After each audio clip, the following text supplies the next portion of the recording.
Imaginons un instant devoir hériter de la direction d'une nation tout entière, et pas en signant des liasses de documents juridiques dans une belle salle de conseil d'administration climatisée.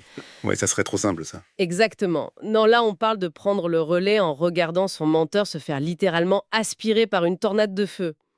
C'est probablement la transition de pouvoir la plus extrême et franchement la plus vertigineuse jamais documentée. Absolument.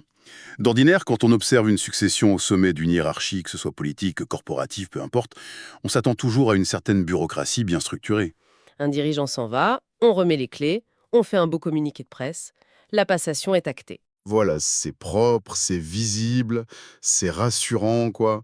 Mais dès qu'on plonge dans la littérature ancienne, cette logique procédurale, elle vole complètement en éclats.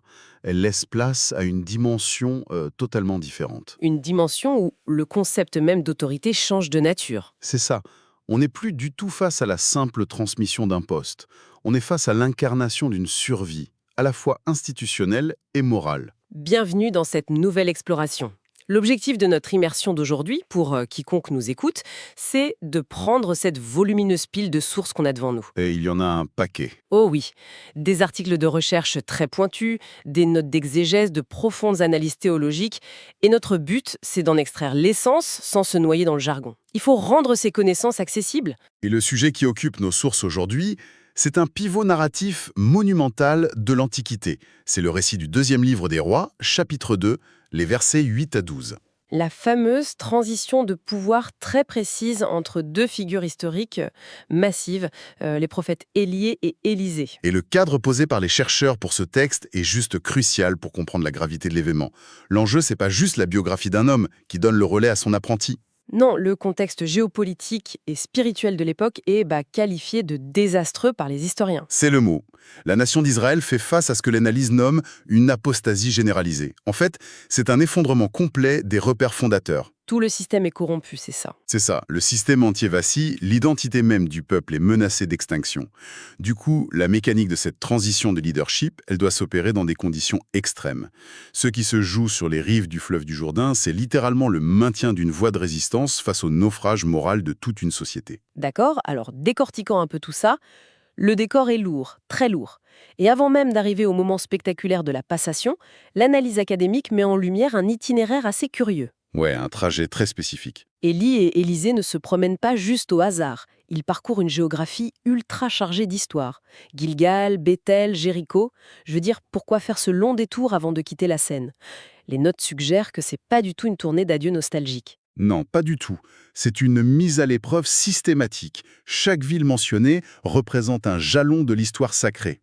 Et ce trajet, en fait, il agit comme un test de persévérance pour le successeur, pour Élisée. Parce qu'à chaque étape, la pression monte, non? Exactement. Élie demande à son disciple de rester en arrière, de le laisser terminer le chemin tout seul. Mais Élisée refuse obstinément, à chaque fois.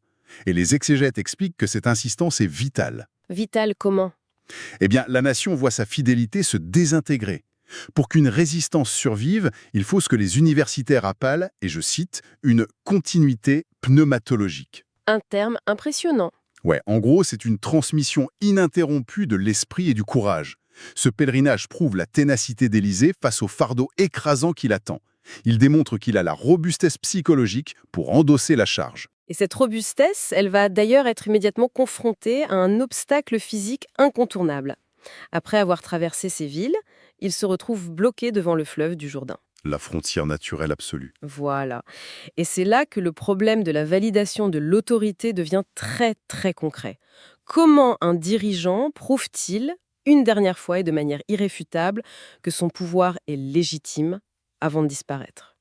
Le texte décrit Élie qui enlève son manteau, le roule et frappe les eaux du fleuve, et là les eaux se divisent en deux. Ce geste-là, au verset 8, c'est vraiment le point d'ancrage de la légitimité prophétique. Les sources insistent lourdement sur l'interprétation de cette scène. C'est pas juste une démonstration de force. C'est pas un show à l'américaine. Non, c'est pas un spectacle pyrotechnique pour impressionner la galerie. Dans la conception de l'autorité de l'écope, la maîtrise des éléments naturels chaotiques, c'est le sceau irréfutable de l'onction divine. L'eau, dans la littérature du Proche-Orient ancien, ça symbolise souvent le chaos, la mort, l'imprévisible. Donc en forçant le fleuve à s'ouvrir, le prophète démontre quoi exactement? Il démontre publiquement que sa parole possède la même force d'exécution que la volonté du Créateur. La création se soumet parce qu'elle reconnaît l'autorité de celui qui a conçu les lois de la nature. Le manteau roulé frappe l'eau et il marche sur la terre sèche. Les documents qu'on examine font tout de suite le lien avec les grands récits fondateurs de l'Exode, tu sais, la mer Rouge avec Moïse. Ou la traversée de ce même Jourdain avec Josué. C'est ça. Donc Élie n'invente pas un nouveau miracle. Il reproduit la signature des grands libérateurs du passé. Il prouve son pédigré. Il s'inscrit dans cette lignée de ceux qui dominent le chaos. C'est exactement l'idée. Mais je veux vraiment m'arrêter sur l'objet lui-même, ce manteau, parce qu'il y a un piège d'interprétation énorme ici, je trouve. Est-ce qu'on doit voir ce bout de tissu comme un artefact magique, une sorte d'objet enchanté à la Harry Potter? Ah, la fameuse baguette magique. Voilà. Laisse-moi tenter une analogie contemporaine pour clarifier ce point. Tu me dis ce que t'en penses. Prenons une installation ultra sécurisée, genre une centrale nucléaire. Le directeur des opérations possède un badge d'accès de niveau maximum. D'accord. C'est pas le bout de plastique avec une puce électronique qui a, physiquement parlant, la force titanesque de repousser les portes blindées pesant plusieurs tonnes. Le badge lui-même, il est inerte.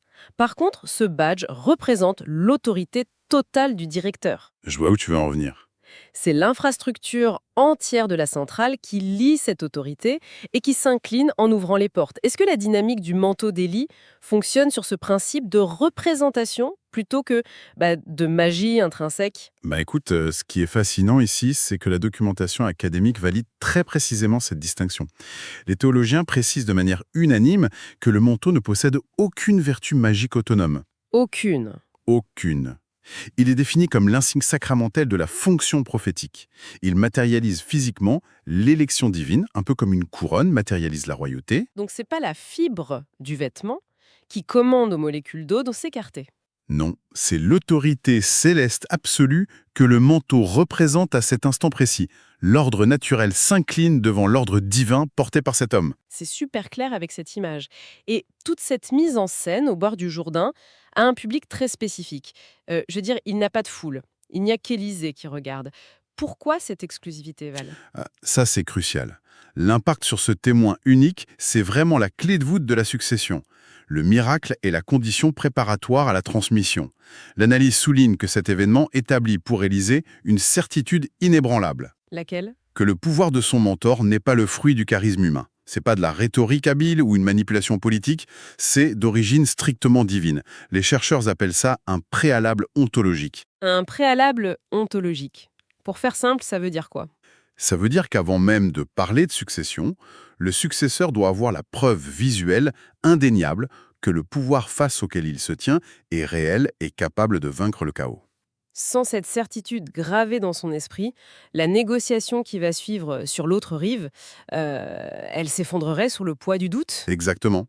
Il lui faut cette fondation solide. Du coup, le fleuve se referme, derrière eux, le décor change, le chaos est maîtrisé. C'est le moment fatidique de la succession. Élie propose à son disciple de formuler une demande avant son départ. Et là, la réponse d'Élisée au verset 9 et 10, elle paraît... Stupéfiante. C'est le mot. Il demande une double portion de l'esprit d'Élie. Franchement, en lisant ça au premier degré, on pourrait crier à l'arrogance totale, le disciple qui demande à être 2 fois plus puissant que le maître historique. C'est clair qu'on pourrait le voir comme ça. On dirait une requête motivée par une soif de pouvoir complètement démesurée. Et c'est une lecture superficielle qui mène effectivement à cette conclusion erronée. C'est pour cela que nos sources s'attardent énormément sur le cadre juridique de l'époque. Ce n'est pas une question d'ego alors? Pas du tout. La demande d'Élisée n'a rien à voir avec un calcul quantitatif de puissance spirituelle ou une avidité personnelle. L'expression double portion, en fait, c'est un terme technique du droit ancien. Ah, d'accord. C'est explicitement codifié dans le livre du Deutéronome, chapitre 21, verset 17. Cette loi encadre le droit d'aînesse lors d'un héritage. Le fils aîné recevait 2 parts des biens de son père. Et pas pour s'enrichir au détriment des autres frères. Pourquoi, alors? Parce qu'il héritait de la lourde responsabilité financière et morale de faire perdurer la maison familiale. C'est là que ça devient vraiment intéressant. Ce n'est pas un complexe de supériorité. Pour reprendre mon idée du monde corporatif de tout à l'heure, imaginons un jeune directeur adjoint dans un immense conglomérat industriel. Un conglomérat qui va mal? Très mal. Il s'effondre de toutes parts à cause d'une corruption interne massive, ce qui reflète l'apostasie de la nation dont parlent nos textes. Le dirigeant fondateur doit quitter le navire. Ouais. Si le jeune adjoint exige de recevoir 51% des parts décisionnelles, c'est pas pour rouler sur l'or. Au contraire, il est probablement terrifié. Totalement terrifié. Il sait que la tâche qui l'attend est insurmontable. S'il n'a pas le contrôle majoritaire absolu, s'il n'obtient pas l'autorité incontestable pour imposer des décisions vitales, l'entreprise entière, le système va sombrer.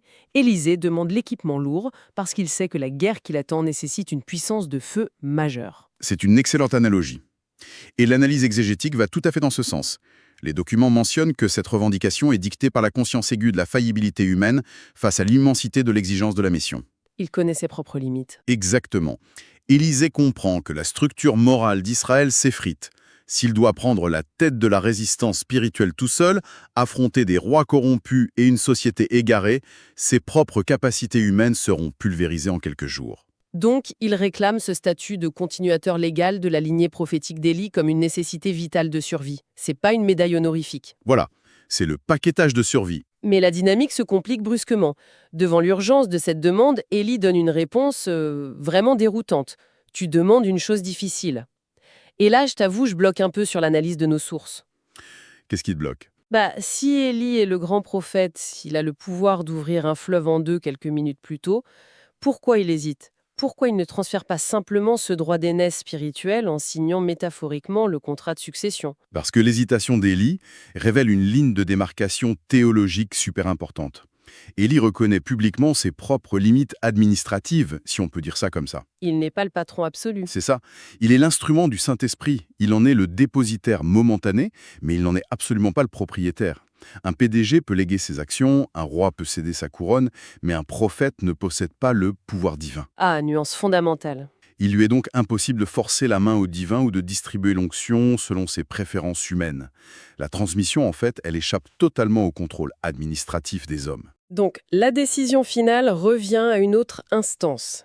Et pour vérifier si l'instance divine valide cette succession, Élie pose une condition extrêmement spécifique, une condition que les chercheurs désignent sous le terme, assez complexe, d'épistémologie spirituelle. Ouh, le gros mot. Ouais. En gros, Élysée doit voir le départ de son maître. S'il voit l'enlèvement, il recevra la double portion. S'il ne le voit pas, la succession est annulée. C'est binaire. Totalement binaire. Et je trouve cette condition profondément mystérieuse. Je veux dire, pourquoi Dieu exigerait-il un test visuel aussi intime et cryptique? Pourquoi ne pas déclencher un miracle éclatant au milieu de la capitale pour que tout le peuple sache immédiatement qu'Élysée est le nouveau leader légitime? Pourquoi s'enfermer dans cette vision si sélective? Eh bien, cette question touche au cœur même du leadership spirituel tel qu'il est décrit dans ces textes. L'épistémologie, pour rappel, c'est l'étude de la manière dont on acquiert la connaissance. D'accord. Ici, l'exégèse montre que le combat qui attend Élysée est invisible. L'apostasie d'une nation, c'est d'abord un lent poison moral avant d'être une crise politique évidente. C'est subtil, ça se voit pas forcément en grand jour. Exactement. Et pour combattre une décomposition invisible, le chef doit posséder une perception qui dépasse le monde matériel. Si Dieu offrait un miracle public, la foule serait impressionnée un instant, puis elle rationaliserait l'événement le lendemain. On passerait à autre chose. Le fameux circuler, il n'y a rien à voir. C'est ça. Le leadership charismatique exige une transformation intérieure du leader lui-même. Le regard d'Élysée doit être purifié par la foi. S'il parvient à capter la mécanique céleste derrière la réalité physique, ça prouve que son esprit est déjà aligné avec la sphère divine. Donc la capacité de voir l'invisible devient littéralement la preuve de qualification pour diriger. Tout à fait. C'est fascinant. L'outil de qualification n'est pas l'éloquence ou la force musculaire, c'est la profondeur du regard. Et cela nous propulse directement dans la scène apocalyptique des versets 11 et 12. Là, on passe à l'action. Oh que oui! Le divin fait violemment irruption dans le monde physique. La source parle d'une théophanie ignée, une manifestation de Dieu par le feu. Apparaissent soudainement un char de feu et des chevaux de feu qui séparent brutalement les deux hommes. Et le symbolisme du feu, il est omniprésent dans ces analyses. Le feu, c'est l'élément purificateur par excellence, mais c'est aussi l'élément de séparation et de jugement divin. Il trace une frontière inaffranchissable entre le ministère qui s'achève et celui qui commence. C'est une coupure nette. Très nette. Les chercheurs mettent également en lumière l'utilisation du terme hébreu « séhara », le tourbillon. La tornade. Oui, et ce vocabulaire n'est pas anodin du tout.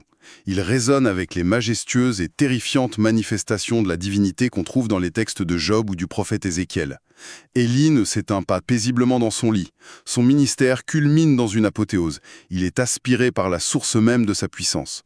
La sphère prophétique fusionne ouvertement avec la sphère divine. Et au milieu de ce cyclone cosmique assourdissant, le regard d'Élisée fait ses preuves. Il réussit le test. Il voit. Il réussit l'examen d'épistémologie spirituelle.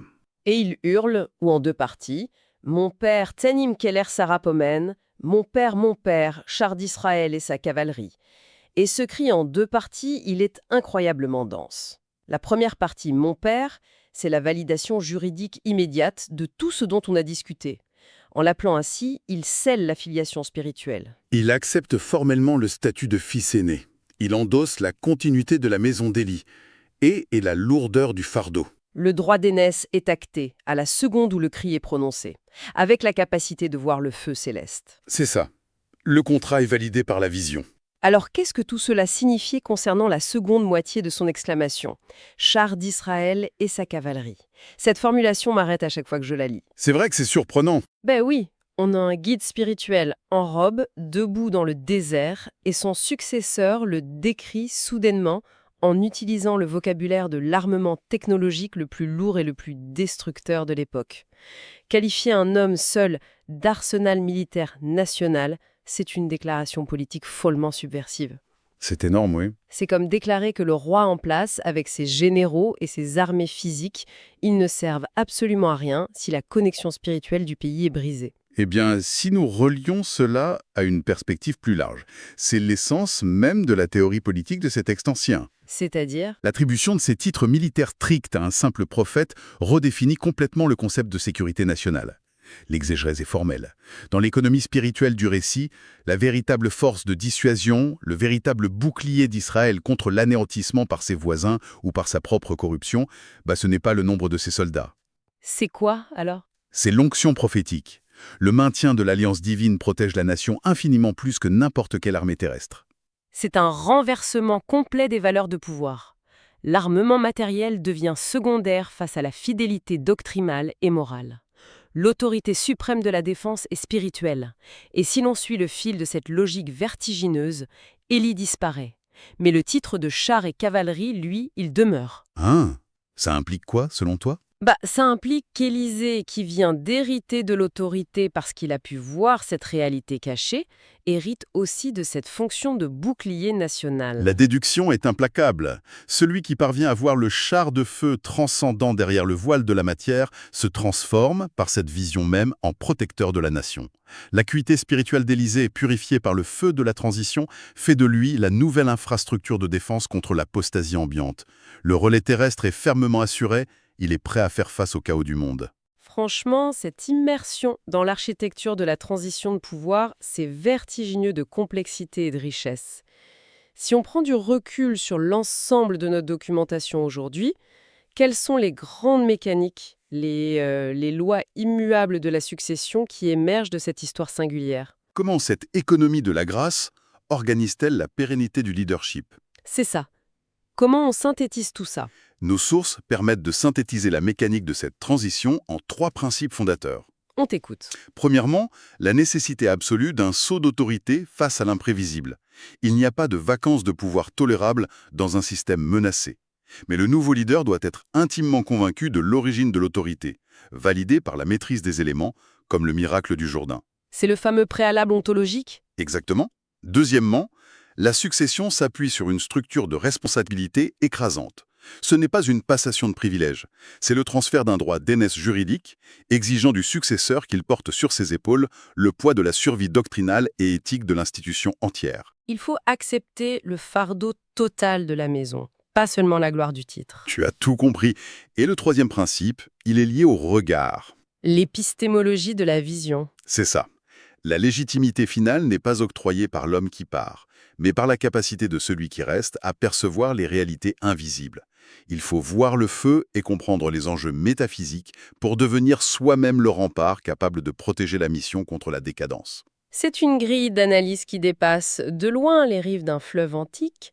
Pour l'auditoire qui écoute ces mots aujourd'hui, quiconque se trouve en position d'assumer une lourde relève, Ça parle à beaucoup de monde. absolument. Que ce soit après le départ d'un mentor influent, dans le cadre d'une entreprise familiale complexe, ou en tentant de sauvegarder l'essence d'une organisation qui semble perdre sa boussole morale, l'écho est super puissant. Cette étude minutieuse rappelle que la véritable autorité ne s'achète pas. Elle ne se vole pas, elle ne se transmet pas par un simple changement d'organigramme. C'est bien plus lourd que ça. Elle exige de faire face au chaos, d'assumer le poids de la lignée et surtout d'affiner sa vision pour discerner les véritables combats, qui sont souvent invisibles à l'œil nu. C'est un sacré défi. Et cela nous laisse sur une pensée finale. L'esprit curieux pourra explorer ça. Une réflexion provocatrice qui prolonge l'analyse de nos sources. Le critère absolu pour hériter de ce pouvoir colossal était d'avoir les yeux ouverts sur la réalité transcendante, de voir le feu brûlant qui animait le prédécesseur et qui alimentait sa mission. Sans ça, pas de succession. Voilà. La question se pose alors avec une acuité redoutable. Que se passe-t-il aujourd'hui dans nos propres structures, de la politique au monde des affaires, lorsqu'un successeur hérite d'un manteau de pouvoir, se pare fièrement des titres de la fonction, s'assoit dans le bureau principal, mais reste, au fond, irrémédiablement aveugle au feu véritable, aux convictions profondes et à la vision qui donnait vie et sens au travail de son prédécesseur? C'est une question qui fait froid dans le dos. N'est-ce pas elle? Le manteau, sans la vision pour l'accompagner, risque de ne plus jamais diviser les eaux. Merci à tous d'avoir suivi cette plongée au cœur des sources.